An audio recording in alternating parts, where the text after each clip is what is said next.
Okay, class. Good morning. Hi, good day to everyone. Today we're going to do fluid sim. No, I'm going to teach you how to simulate your ladder diagram alongside with your pneumatics diagram. Okay. So meron akong example dito. Tapos later on, I'll teach you paano ko siya ginawa. Okay. So mapapansin nyo, if I press start, no, nag-latch siya. Tapos it will extend the cylinder. As if I press reset, okay, the animation will go back. Let's zoom out. Para makita nyo, start, reset. Okay, so gawa tayo ng ganyan. No. So para magawa yan, okay, let me first introduce to you the Fluid Sim. No? Fluid Sim is a tool kung saan makakapag-simulate ka ng pneumatics diagram, hydraulics diagram, and a ladder diagram. Okay. So, mostly ginagamit to for Festo products, no? Alongside siya ng Festo. So, okay, let's go back to our discussion. Unang-una, paano ka magagawa ng workspace mo? First, you need to press file, then new. Okay, ito na yung workspace mo kung saan pwede ka mag-drop ng components mo. Okay, yung mga components mo, ito yung mga symbols nila. Okay, yung mga symbols nila. So, sa mga symbols nila, okay, nandito lahat yung mga kailangan mo. Meron tayong mga cylinders, meron tayong mga actuators, meron tayong mga directional control valves, meron tayong pang ladder, meron tayong valve groups, tapos yung mga iba't iba pang lahat na mga gusto mo. Okay? So, anong gagawin natin muna? You need to first create our pneumatics diagram. So, sa pneumatics natin, gawa tayo.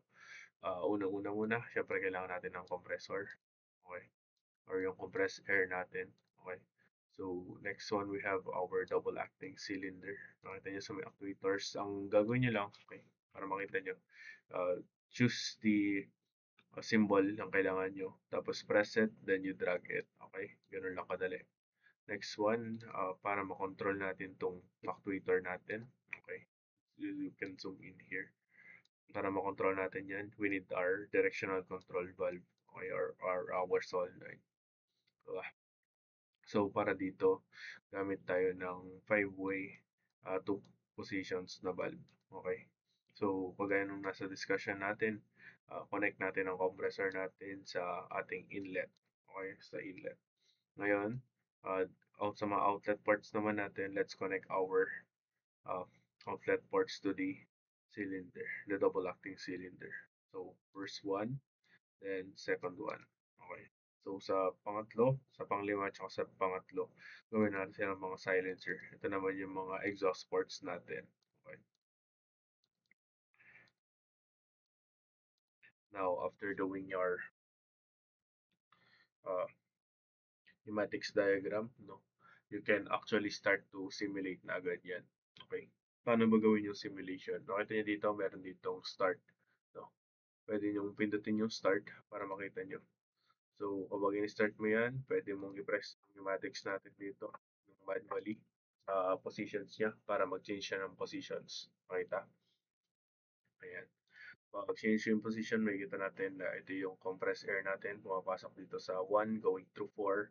Tapos didiretso siya sa double acting cylinder natin. Okay? Ngayon naman sa original position niya, 1 is going to 2. Then diretso siya dito which makes our actuator retracted. Okay? So how will we control this?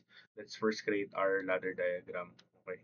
Sa baba nito, kaya gawin na lang natin. Let's uh, lagay natin sa gilid. Tapos gawa tayo ng ladder diagram dito sa gilid niya dito para makita ninyo. Okay.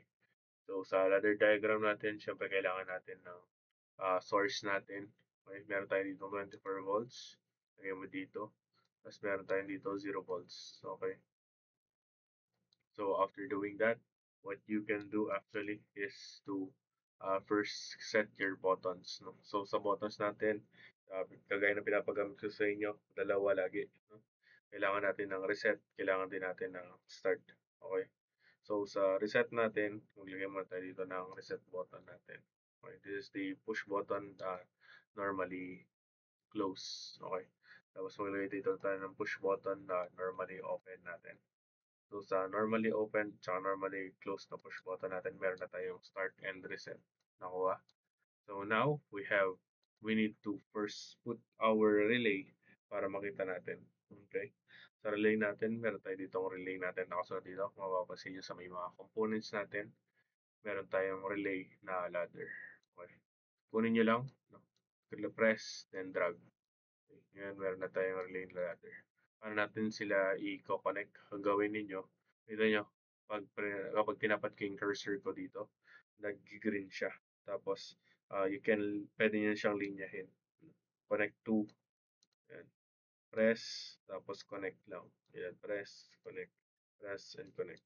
Tapos ngayon, pwede nyo lang i-simulate. Press start. Tapos makikita nyo, papansin nyo, yung start-stop natin. No? Pwede na siyang gumana. Okay, nakita? Gumagana siya, no?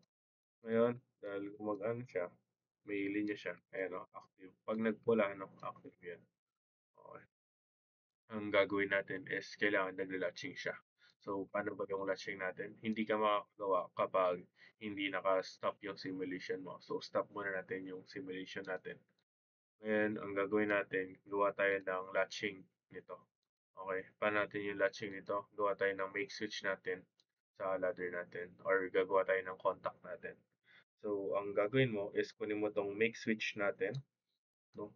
Tapos yung lagay mo lang din sa baba.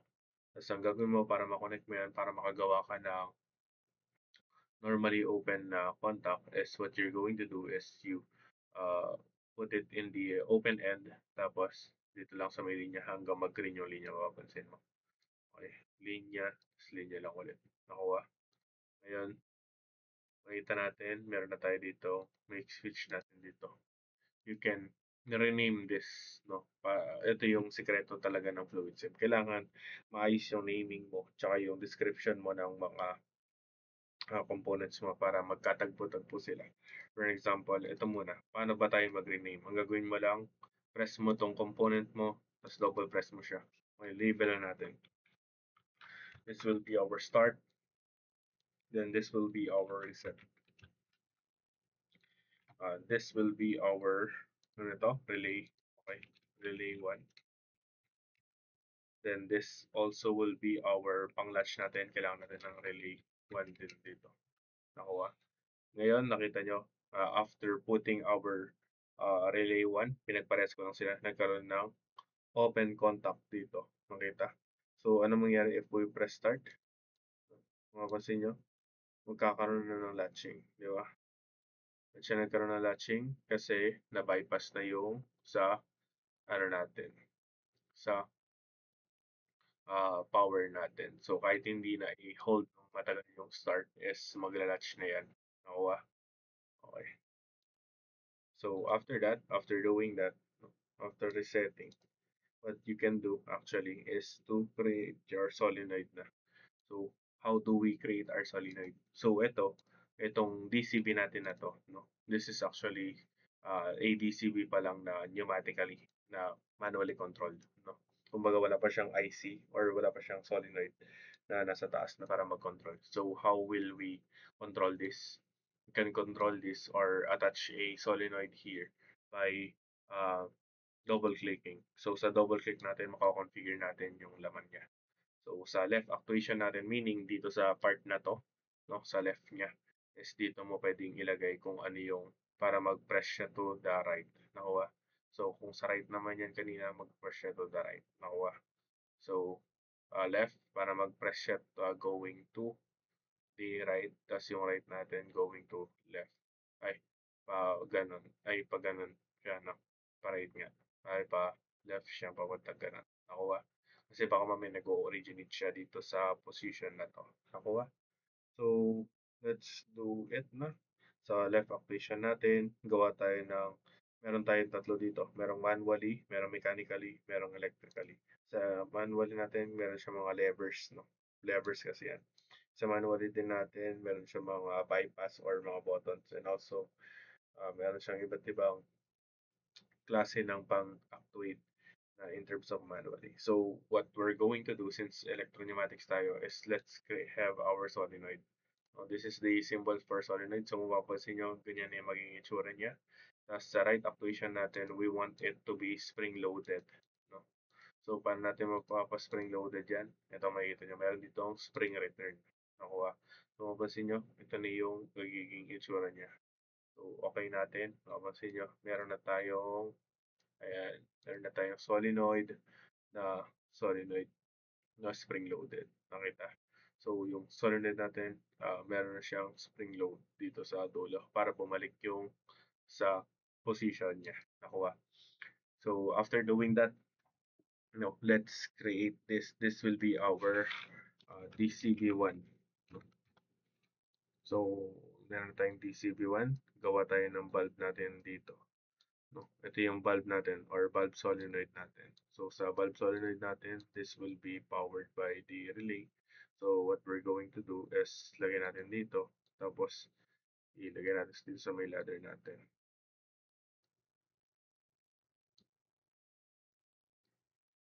Okay.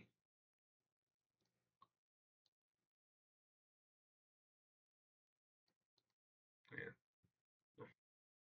So after nito, after natin malagay na ngayon dito, let's pagpareho natin ng pangalan. So paano natin pagpapareho yung pangalan? Gawin natin DCB1 kasi DCB1 yung kinokontrol mo. Ayan. Dahil kinokontrol mo na yung DCB1, no, let's try to do it. Okay. DCB1, DCB1. You're controlling DCB1. Okay. This is the relay. You have your relay. You have your relay. Okay. Let's start our simulation. And press start. Tapos try natin. Pansin nyo, kaya na natin bago-baguhin. No? Kahit ang press mo dyan, di ba? Balik. Reset natin. Start. Then reset. Start. Then reset. Ngayon, paano ka maglalagay ng label dito sa ano natin to? Pwede mong gawin dito. Actually, ganito eh. Pwede ka maglagay ng text dito. Tapos, lagay mo na, gusto mo na cylinder 1. Okay. Or gusto nyo mag-pass ng group sa akin. Pwede rin yan. O dito. Pwede natin lagay dito. Engineer, Chino, Pineda. Tapos, ito. Ulit. Group. So, yan. Yan. Group 1. Ayan. Pwede tayo mag-ganyan dito. Para hindi naman makita nyo na maayos yung ano natin. Nakuha. So, ito lang yung simple tutorial ng pagre-relay sa inyo kung paano gumagamit ng Fluid Sim. No? You can download Fluid Sim kasi I sent a Google Drive kung saan nandun yung Fluid Sim, kung saan pwede nyo pakilaman. This will be useful if you are trying to simulate your ladder diagrams for your midterm project. And I hope you're using this time to finish up your projects. Okay? So, meron pa dito mga indicator light. Nandiyan pa yung mga iba. Later on, we will use them. No? Gawa tayo ng mas medyo complicated dito para makita din natin paano gumagana yung fluid sim. So, that will be all for today. Thank you everyone and have a good day. Thank you.